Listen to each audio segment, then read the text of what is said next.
bienvenue et dans l'égalité femmes-hommes, une ambition commune. Donc, auto-formation en ligne proposée par l'AIMF, l'Association internationale des mères francophones. Nous sommes dans la partie 2, comment intégrer le genre en transversal dans le cas de l'assainissement. Et nous sommes maintenant au module 6, concevoir et formuler un programme ou projet sensible au genre. Dans ce module 6, donc, que je vais vous présenter, donc moi je suis Claudie Voué, experte en intégration transversale du genre dans les politiques publiques et en budgétisation sensible au genre. Les deux objectifs de ce module sont de clarifier les points d'entrée genre dans les étapes de la conception et de l'élaboration des interventions et aussi donc de partager des questions clés et des outils pour concevoir des infrastructures et des services sensibles au genre.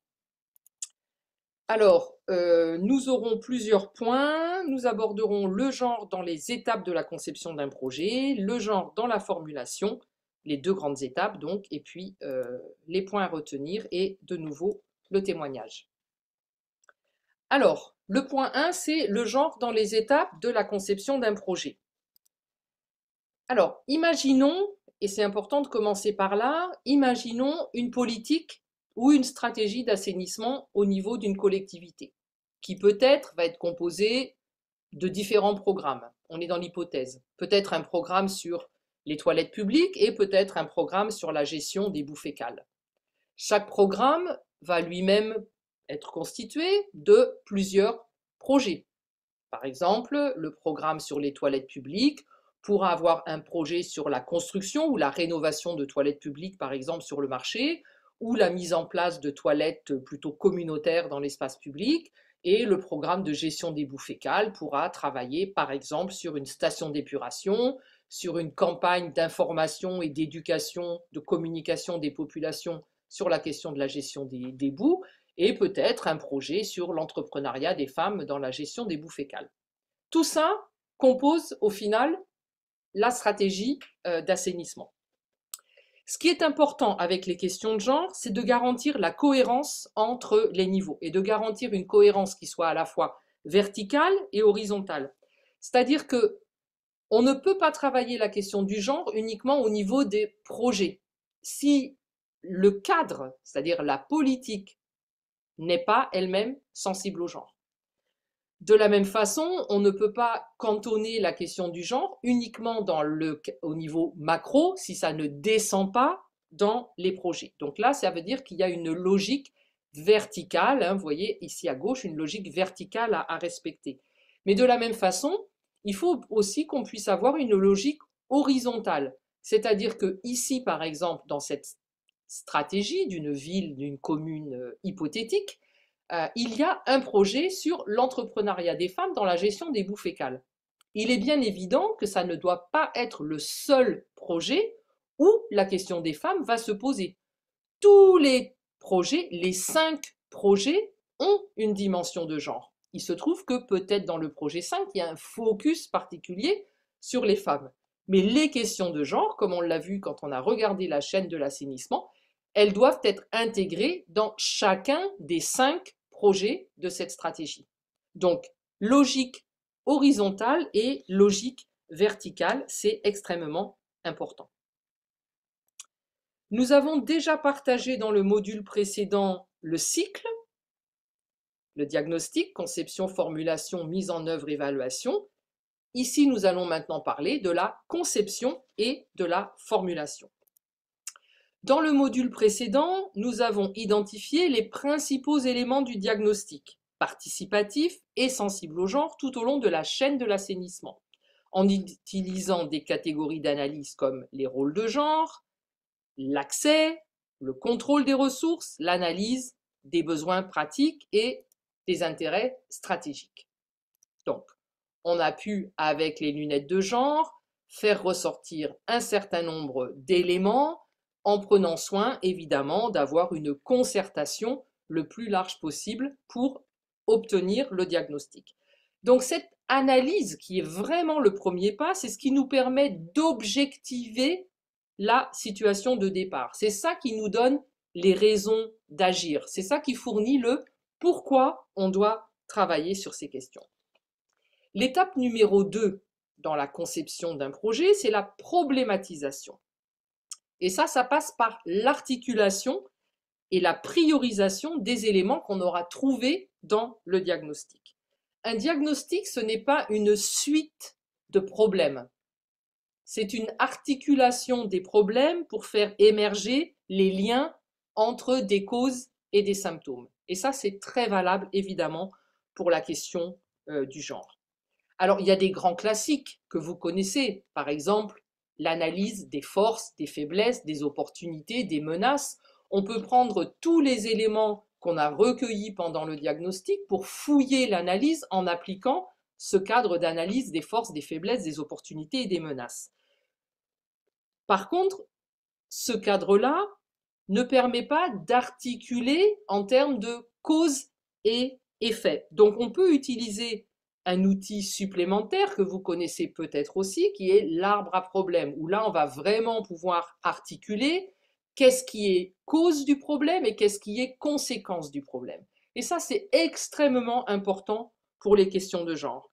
Parce que, bien évidemment, que si on veut un projet d'assainissement qui ait des conséquences, un impact durable, là où il y a des contraintes par rapport à la question de genre, c'est évidemment quand on va pouvoir travailler aux causes du problème plus que sur les simples conséquences du problème qu'on va pouvoir avoir un impact durable. Plus on s'adresse aux causes et plus on est dans une logique généralement de répondre aux intérêts stratégiques, plus on s'adresse aux conséquences et plus on est dans une logique de répondre aux besoins pratiques. C'est-à-dire qu'on va améliorer le quotidien, mais on ne va pas fondamentalement changer la division du travail, fondamentalement changer les tabous, fondamentalement changer le logiciel de la pratique des équipes, des collectivités, etc. Donc, en termes de durabilité, on est moins durable quand on est uniquement au niveau de la réponse à des besoins pratiques plutôt qu'à des intérêts stratégiques. Ce qui sera évidemment très important dans tout exercice de problématisation, ça sera également la concertation, également la participation des femmes et des hommes, parce que d'expérience, les femmes et les hommes ne problématisent pas les causes et les conséquences de la même manière, parce qu'elles n'ont pas la même interprétation, parce qu'elles n'ont pas le même vécu. L'étape suivante, c'est de travailler sur la logique véritablement du projet. Le pourquoi, en 2 mots. Avant, on était sur pourquoi, la raison, maintenant on est sur le pourquoi. Quelle est la finalité? Quels sont les objectifs? Et là, il y a vraiment des grandes questions d'hypothèses à se poser. Est-ce que, par exemple, on part de l'hypothèse qu'il faut changer les inégalités de genre pour améliorer l'assainissement? C'est-à-dire améliorer les rôles, améliorer l'accès, améliorer le contrôle, se débarrasser des tabous, etc. Donc, agir sur les inégalités de genre pour améliorer l'assainissement. Ou est-ce qu'on part du principe, de l'hypothèse, qu'il faut changer l'assainissement, les infrastructures, les services, les tarifs, pour améliorer l'égalité de genre? On voit bien que selon qu'on est plutôt dans la première hypothèse ou dans la deuxième hypothèse, on ne va pas apporter les mêmes solutions. La manière dont on définit le problème va influencer la manière dont on va apporter des solutions. Donc ces discussions-là, il faut les avoir. Alors, très souvent, c'est la complémentarité qui va fonctionner et qui va apporter des solutions. Mais c'est quand même toujours très très important de se dire, mais en fait, on est plutôt dans quelle démarche? Est-ce qu'on met plutôt l'accent sur fournir les infrastructures, fournir les services, en se disant que ça finira bien par avoir une amélioration sur l'égalité de genre, ou est-ce qu'au contraire, on est dans cette hypothèse qui est que non, ça ne va pas tout seul, les inégalités de genre ne vont pas changer toutes seules, et il faut agir dessus, et c'est peut-être ça qui permettra ensuite d'améliorer l'accès à l'assainissement. Donc là, on est vraiment dans définir la grande logique, les hypothèses. Un autre élément important, évidemment, c'est la question du qui, des bénéficiaires. Alors, les bénéficiaires ultimes, généralement, sont les usagers et les usagères, les habitants, les habitantes. C'est bien pour eux, pour elles, qu'on veut mettre en place un accès et un contrôle plus inclusif avec un impact social sur la santé, sur l'éducation, un impact économique, sur l'emploi, etc. Et une transformation aussi des rapports de genre, moins de violence, moins de tabous, une charge mentale partagée entre les hommes et les femmes, etc. Il peut y avoir des bénéficiaires intermédiaires, par exemple les prestataires privés ou publics, donc les entreprises, qui, à travers le projet, vont pouvoir bénéficier d'une certaine professionnalisation, d'opportunités économiques, peut-être d'amélioration de leurs conditions de travail, peut-être des avancées en termes de protection sociale, peut-être des avancées aussi en termes de gouvernance, hein, d'avoir peut-être un peu plus de dialogue engagé avec la collectivité autour des questions d'assainissement. Et puis, bien entendu, la municipalité est aussi souvent bénéficiaire, que ce soit les agents et les agentes, qui vont aussi peut-être voilà, bénéficier de professionnalisation, conditions de travail, etc. Mais aussi, évidemment, comme on l'a dit, une commune qui est assainie, c'est aussi un territoire qui va avoir un meilleur marketing territorial, une meilleure image, et ça, on sait que ça peut attirer de la population, ça peut attirer évidemment des ménages, des entreprises qui vont avoir envie de s'installer sur un territoire où il y a un équipement convenable et une salubrité convenable.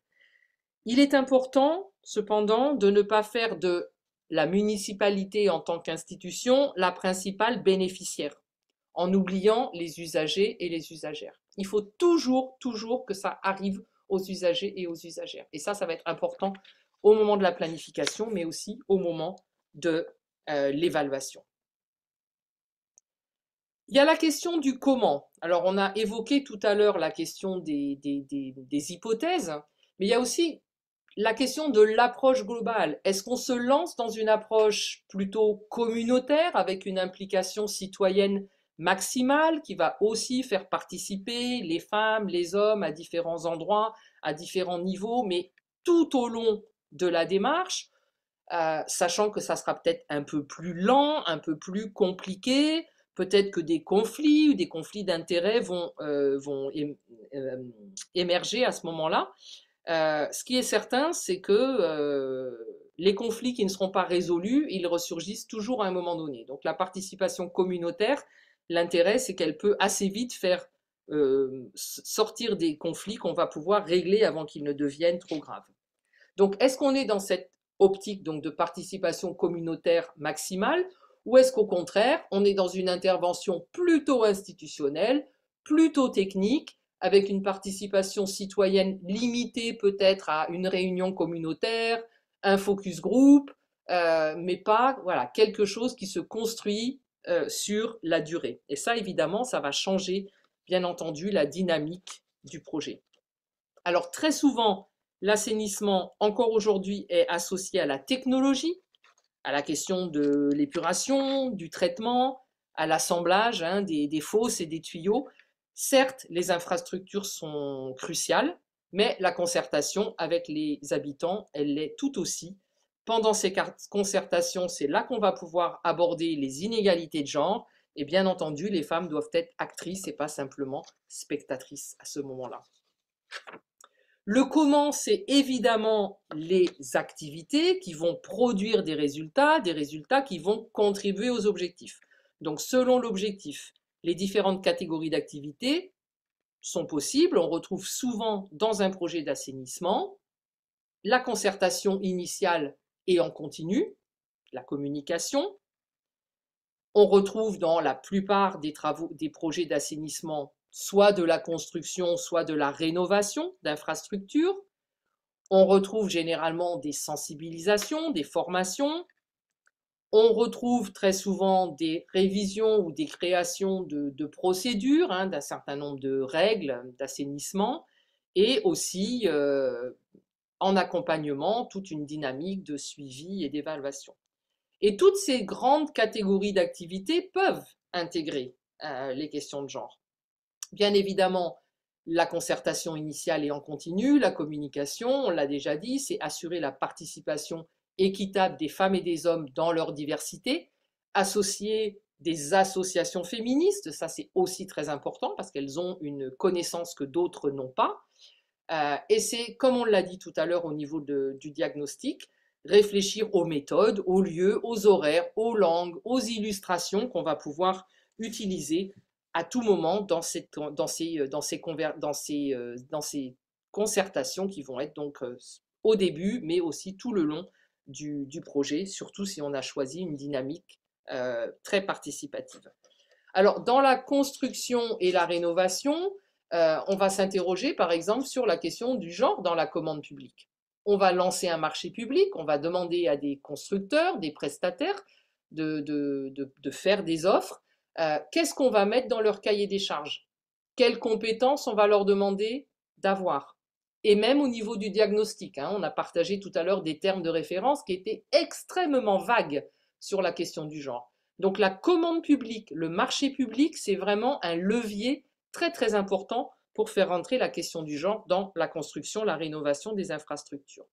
Bien entendu, il y a la question du design, hein. On a eu les témoignages tout à l'heure qui nous ont dit non, non, nous on a fait un bloc, un côté femme, un côté homme. Dans d'autres endroits, on va nous dire non, non, nous on a fait vraiment mixte, mais chacun sa porte, hein. Donc évidemment, les hommes vont dans... toutes les portes sont accessibles pour tout le monde, mais chacun sa porte et on respecte et on met en place une dynamique de respect mutuel à l'intérieur du bloc. Il y a la question de l'accessibilité, on a parlé des personnes à mobilité réduite par exemple, on a parlé des enfants, on a parlé des femmes enceintes. Il y a la question des accessoires, hein, pour revenir au témoignage de tout à l'heure.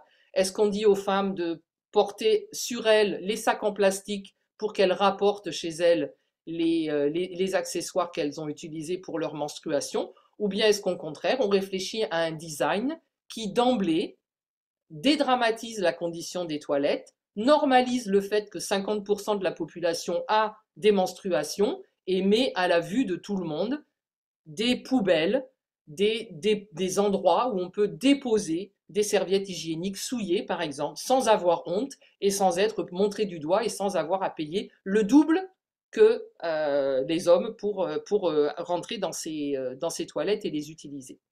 Donc ça, c'est vraiment très important. S'il y a construction ou rénovation, est-ce qu'il y a des emplois qui sont créés, des emplois rémunérés? Qui fait-on travailler gratuitement et qui fait-on travailler bénévolement? C'est une grande question. Et s'il y a une création d'emplois, qui en fait bénéficie de cette création d'emplois et dans quelles conditions? Quand on est dans des activités de sensibilisation et ou de formation, et on sait qu'il y en a beaucoup dans les projets d'assainissement, sur l'utilisation des boues fécales, sur la fabrication des briquettes, sur comment on vidange une fosse en toute sécurité, etc. Donc là aussi, hein, on est dans le renforcement des compétences, on est dans le changement des pratiques. À qui s'adresse-t-on? Là aussi, en termes de genre. Si on est sur le tri des déchets ménagers, est-ce qu'on s'adresse uniquement aux femmes? Parce qu'en fait, on a quand même bien dans sa tête le fait que à la maison, la propreté, le domestique, c'est le domaine des femmes. Ou est-ce qu'on essaye de changer aussi cette division du travail? Là aussi, on va pouvoir choisir stratégiquement de faire soit des formations sur le genre, par exemple, on peut avoir une formation sur la charge mentale et la charge de travail. Pourquoi la charge mentale et la charge de travail n'est-elle pas mieux distribuée au sein des ménages quand il s'agit d'assainissement et de propreté? Ou bien on pourrait avoir des formations sur la thématique, par exemple, des biodigesteurs, mais avec l'intégration de la question du genre. Si on a dans son projet d'assainissement un travail de révision, par exemple, on va réviser la tarification, on va mettre en place un système d'immatriculation au sein de la collectivité des entreprises de vidange pour pouvoir certifier que tout le monde travaille dans des bonnes conditions, etc., etc. Est-ce qu'on va aussi réfléchir à comment on va renforcer cette immatriculation, cette tarification de façon à ce qu'elle n'ait pas d'effet nuisible sur l'égalité femmes-hommes, par exemple en faisant payer plus cher les femmes que les hommes, hein, qui déjà n'ont pas le choix d'aller faire pipi à l'extérieur comme les hommes, donc c'est un peu la double peine. Et puis on va aussi s'intéresser par exemple à la gouvernance de l'assainissement. Nous sommes une collectivité, nous voulons mettre en place une gouvernance de l'assainissement sensible au genre. qu'est-ce qu'il faut qu'on change dans nos règles, dans nos procédures, dans nos comités, etc., etc. Et le suivi et l'évaluation, nous y reviendrons en profondeur dans le prochain module. Donc là, je ne vais pas m'y attarder, mais bien évidemment, il faudra réfléchir à des indicateurs et des méthodes sensibles au genre. L'étape suivante, c'est la question des moyens. Alors les moyens, ce n'est pas que du budget, on peut parler évidemment des moyens humains. Donc là, on va, dans la conception du projet, réfléchir à qui on met dans les équipes, quelle est la parité, quel est l'équilibre femmes-hommes dans les équipes, est-ce qu'on peut mieux faire, est-ce qu'on peut travailler pour augmenter les compétences des unes et des autres pour avoir des équipes plus mixtes. Les moyens, évidemment, sont aussi les moyens techniques.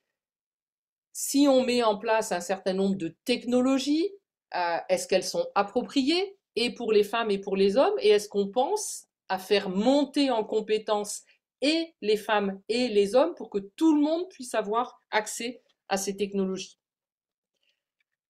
Évidemment, il y a la question des moyens opérationnels. Donc, les moyens opérationnels, ce sont des instances de décision, ce sont des comités qui vont travailler avec des outils. Et bien sûr, là aussi, dans le projet, dans la façon dont on va concevoir le projet, on va devoir se poser des questions sur où est-ce qu'on a mis les questions de genre dans ces moyens opérationnels. Et puis, bien entendu, les moyens, ce sont des budgets. On a déjà évoqué la question de la budgétisation sensible au genre.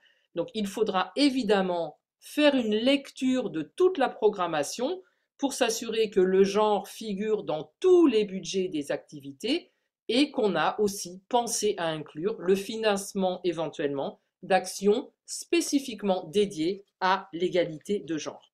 Donc, pour rappel, un budget sensible au genre, ce n'est pas un gros budget avec 10 actions aveugles et un mini budget avec 2 petites actions dédiées au genre qui vont finir par être souvent des petites actions dédiées aux femmes. Donc là, il faut vraiment qu'on s'interroge sur ça. Alors, avant de passer à la rédaction de votre programme, vous avez fait le diagnostic, vous avez passé la problématisation, la priorisation, la conception, etc. Il faut faire un dernier jet de vérification, vérification de la pertinence. Est-ce qu'on a bien pensé à ce que la question de la réduction des inégalités de genre soit visible dans l'objectif? Est-ce qu'on a dans l'objectif l'autonomisation des femmes, un accès équitable aux ressources, la question des opportunités augmentées, la question de la prise des décisions, etc. Et est-ce qu'on va être donc plutôt dans un projet qui va viser spécifiquement la réduction des inégalités, à qui on attribuera un marqueur donc de sensible au genre? Vous vous souvenez de la question des marqueurs qui a été abordée dans un module précédent? Ou bien est-ce qu'on va être dans un projet qui ne va pas spécifiquement viser la question du genre, mais qui va l'intégrer transversalement? Donc, on va vérifier pour la pertinence que la stratégie répond à des besoins pratiques, mais aussi à des intérêts stratégiques pour pouvoir faire changer durablement les choses.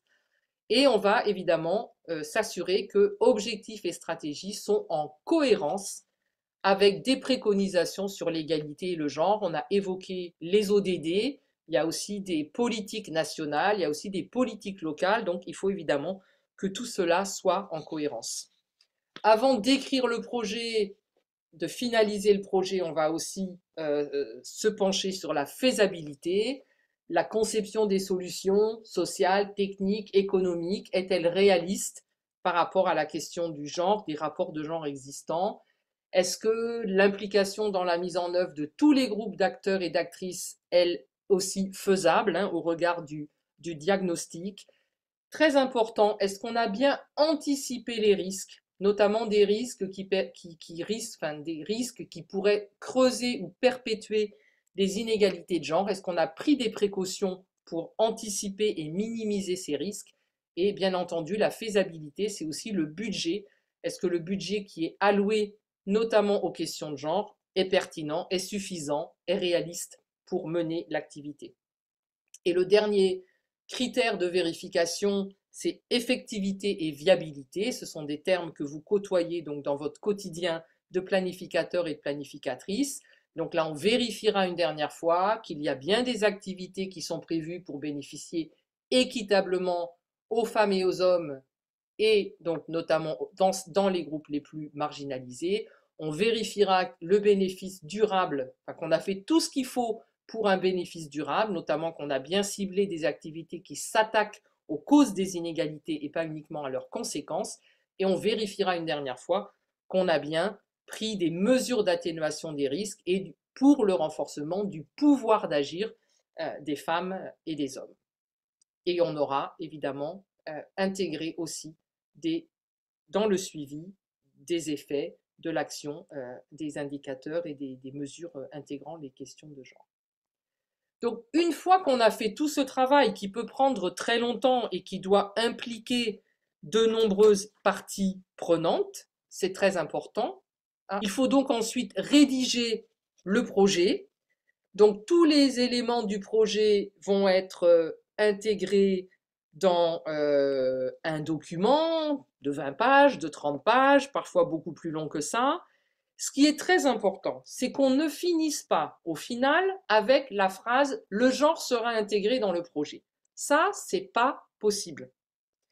Il faut que le genre soit intégré transversalement dans toute la rédaction du programme, du projet, de la stratégie, et si besoin, on rajoutera un paragraphe spécial où on pourra recentrer, rassembler tout ce qui concerne les questions de genre. Mais on ne peut pas avoir un document de 50 pages et une demi-page sur la question du genre. Ça, c'est pas possible. On a trop eu ça pendant trop longtemps. Il faut vraiment que cette question soit transversalisée et peut-être en plus mise en relief.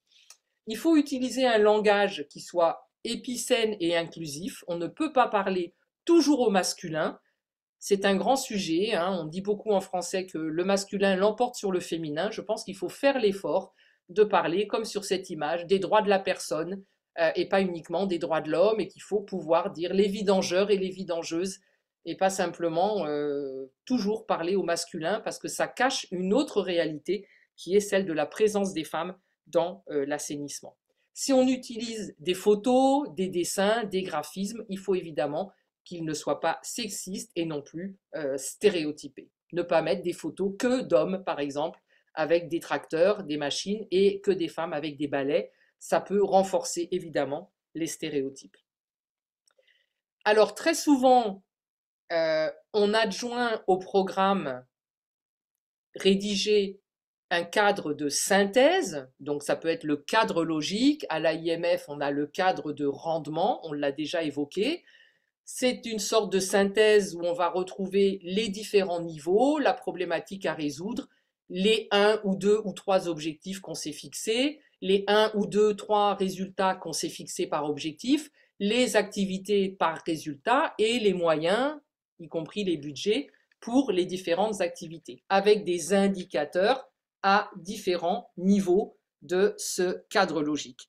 Et donc là aussi, il est évidemment important que la question du genre ne disparaisse pas dans le cadre logique. Alors je sais que c'est compliqué parce qu'un cadre logique, c'est souvent des petites cases où on ne peut pas écrire énormément de choses, mais ça n'est pas possible que le cadre logique soit complètement aveugle à la question du genre, notamment au niveau des indicateurs et aussi au niveau des objectifs. Donc pensez bien toujours à rédiger à la fois le document de projet, mais aussi la synthèse sous forme d'un cadre logique ou d'un cadre de rendement en n'oubliant pas la question du genre.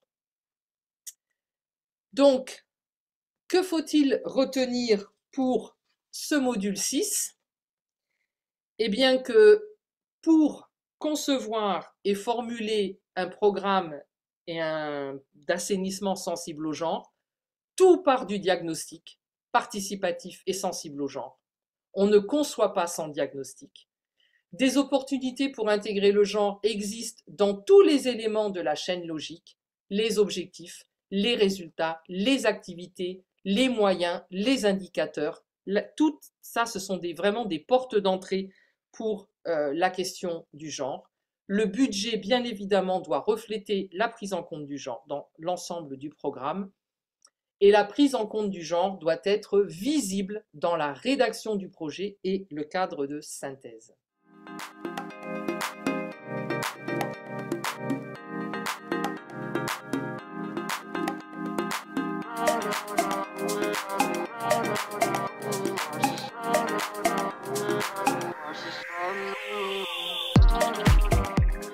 Nous, ici, nous, ici à Fumban, à l'ouest du Cameroun, nous n'avons pas, nous n'avons pas assez, bon, nous faisons des projets, mais par exemple, notre AERAPO, nous avons déjà fait 3 projets. Jusqu'à présent, rien ne marche. Comme je vous ai dit qu'on fait l'assainissement de la ville, on le fait à nos frais. Les responsables, s'il faut donner l'argent de taxi aux femmes, aux hommes, c'est nous qui le faisons. Nous n'avons pas encore de financement.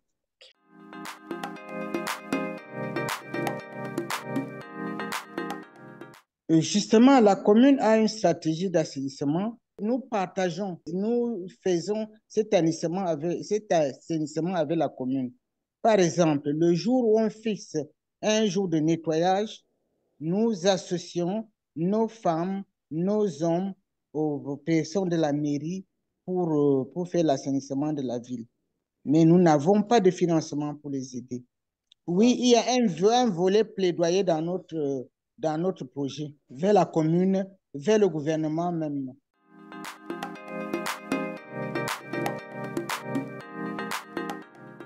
Disons que la commune de Gitega, la municipalité, a déjà bénéficié de deux projets, de deux gros projets qui ont été financés par la KfW et la Banque mondiale et qui nous ont permis de mettre en place au niveau de la municipalité un certain nombre de services. Et là, disons vraiment que nos projets, à un certain moment, au démarrage, ils ont eu des effets, mais des effets au fur et à mesure qui sont allés d'une façon décroissante au niveau des résultats. Et là, à l'analyse de ces deux projets, réellement, on a toujours visé au niveau de l'assainissement qui est géré en toute sécurité, en voyant que les services, que tout le monde a accès aux services, mais euh, au niveau déjà diagnostic, ça se remarque vraiment que l'aspect genre n'a pas été pris en compte. Et même s'il a été pris en compte, ce sont des petites parties. Ce sont des petites parties au niveau d'associer les femmes dans toutes les démarches et dans tous les processus. Et là, par rapport à la formation, j'ai vu que lorsque on va revoir la stratégie d'assainissement, la stratégie municipale, et qu'on pourra améliorer en intégrant l'aspect genre au niveau de différentes activités et au niveau de viser des résultats spécifiques au niveau genre.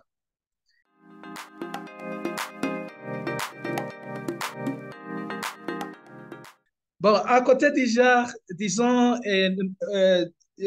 commençons par la filière d'assainissement comme elle est. Au niveau de la collecte, là, on a essayé vraiment d'impliquer l'aspect genre. Disons par exemple au niveau de la gestion des déchets solides municipaux. Dans les ménages, on a essayé d'impliquer les femmes, quitte à ce que les associations qui passent pour la collecte des sacs poubelles et les femmes au niveau des ménages soient responsables. Mais au niveau de leur sensibiliser, au niveau du tri sélectif des déchets, disons que c'est quelque chose qu'on a dit parler à la volée, mais il n'y a pas eu de formation spécifique ou de sensibilisation spécifique aux femmes et au niveau des ménages de s'occuper réellement de ce type sélectif de déchets pour en fait améliorer la gestion en soi des déchets. Puisque même les réunions globales, les campagnes de sensibilisation que l'on faisait, au niveau de la participation, ça se remarquait que plus de 80% qui venaient suivre ces réunions de sensibilisation, c'était des hommes. Puisque la plupart des fois de ces réunions, ils se passaient au niveau des zones, et ces zones sont dans la plupart des fois un peu éloignées, éloignées des foyers. Donc là, je vois qu'il fallait en fait qu'on rapproche ces réunions de sensibilisation auprès de leurs ménages, puisque les femmes sont dans la plupart des fois très occupées au niveau des ménages. Et toujours venir suivre les réunions de sensibilisation, c'est difficile. Et là, donc, c'est-à-dire qu'on a raté le tri sélectif au niveau des déchets au niveau des ménages. Jusqu'aujourd'hui, les déchets sont récoltés d'une façon mélangée. C'est-à-dire que, au point de vue des autres filières qui suivent pour le traitement, la valorisation et le recyclage, et lorsque les déchets ne sont pas triés, Sûr, c'est pas possible, c'est tout à fait difficile. bien sûr. Et là, au niveau du transport, là, au niveau de la collecte, les associations en fait du secteur privé qui sont en partenariat avec la commune, et disons que il n'y a pas des associations féministes qui sont là-dedans. Et la plupart des fois, dans les 11 associations que l'on est en partenariat, ce n'est qu'uniquement deux associations qui sont gérées par des femmes. Et même ces deux femmes ne sont uniquement que des représentants de ces associations, mais la grande majorité des employés ou des autres membres de ces associations, ce n'est que des hommes. Hmm. Là, alors, donc, l'intérêt ou la sensibilité auprès des déchets par rapport de la question genre, et là, c'est aussi une chose que j'ai vu aujourd'hui par rapport à l'exposé que vous venez de faire, que l'on n'a pas pris en compte.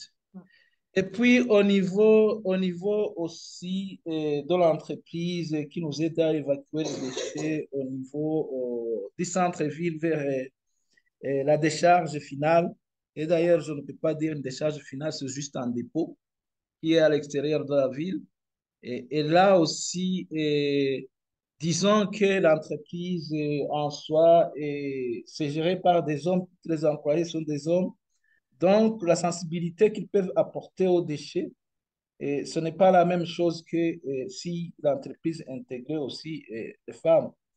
Et puis, au niveau du traitement, et là, disons qu'aujourd'hui, il n'y a pas encore eu des activités spécifiques que l'on a déjà développées, ni au niveau ni au niveau de la fabrication des briquettes, ni au niveau de la réutilisation des plastiques dans des sacs ou autres. Et ce n'est pas encore développé, mais quand même, on y pense. On y pense aujourd'hui. Et là, au niveau deux autres services que l'on a, c'est au niveau des services de vidange, les services de vidange debout, etc. Et là aussi, là, je vais aller directement à la fin de la filière, puisque les autres sont institutionnalisés et techniques, puisque au niveau du transport, au niveau des activités mécaniques de vidange, c'est nos employés de la commune. Et au niveau des camions de transport, c'est au niveau des camions vidangeurs de la commune. Peut-être au niveau de la déposante des bouts de vidange, c'est là où on a raté puisque la réutilisation des bouts de vidange était difficile. Et difficile puisque lors de la conception, on n'a pas, on n'a pas vraiment intégré l'aspect genre pour la valorisation des bouts de vidange en fumier organique. Puisque si on avait intégré une association féministe qui va gérer les résidus ou les biosolides des bouts de vidange obtenus au niveau de la déposante de bouts de vidange après traitement, ça aurait pu nous amener à un autre pas que la plupart des fois, elles auraient été sensibles pour avoir du fumier organique en fait de les réutiliser dans les champs agricoles. Et là, donc, aujourd'hui, au niveau de cette déposante de bouts de vidange, c'est tout un problème puisque les bouts déjà ne sont pas valorisés Et la plupart des fois, ils sont volés par les habitants environnants et d'une façon sauvage avant même qu'ils ne s'hygiénisent pas. Oui, et puis au niveau des toilettes publiques. Au niveau des toilettes publiques, là, je me demandais d'abord, je me suis demandé à un certain moment les toilettes publiques que l'on a au niveau des centres-villes. La plupart des fois, la fréquentation, ce n'est que des hommes. Et la plupart des fois, je me demandais où vont les femmes. Et là, je vois que même si on a fait la séparation la séparation des hommes-femmes au niveau des blocs, et comme la plupart des fois, par rapport à l'hygiène menstruelle, etc., lorsqu'ils sont dans la menstruation ou autre, c'est-à-dire qu'il y a des raisons. Que, premièrement, il est vrai qu'aujourd'hui, au niveau de l'hygiène, au niveau de l'entretien de l'hygiène, on n'a pas encore été au point. C'est tout un processus que l'on essaie de réactiver. Mais aussi, ce qui gêne encore, c'est qu'il n'y a pas eu de stratégie, disons, bien concrète pour les femmes, disons, qui sont dans des situations spécifiques en fonction de leur organisme, de leur état physiologique. Et puis là, je me suis rendu compte un jour où j'ai fait des visites dans d'autres pays, par exemple au Rwanda, au niveau des écoles. C'est là où au moins dans un bloc de filles, on laisse au moins des toilettes pour des femmes pour des filles qui sont dans des menstruations, où il y a tout équipement hygiénique en robinet, et savon et tout qu'on sort. Et là, derrière cette toilette, on construit juste un incinérateur où celui qui vient de faire son hygiène, il peut prendre son serviette hygiénique et la jeter à travers un trou derrière et qui se jette dans cet incinérateur. Et en fait, juste l'employé vient juste pour mettre du produit pour brûler sans même les voir et il ne récupère que du cendre. Et Mhm. là, donc, c'est tous ces aspects-là que dans la révision de la stratégie municipale, que l'on devra prendre en compte, peut-être si dans les prochains jours, si on a la chance encore d'être appuyé par un bailleur quelconque, on puisse lui proposer des choses concrètes.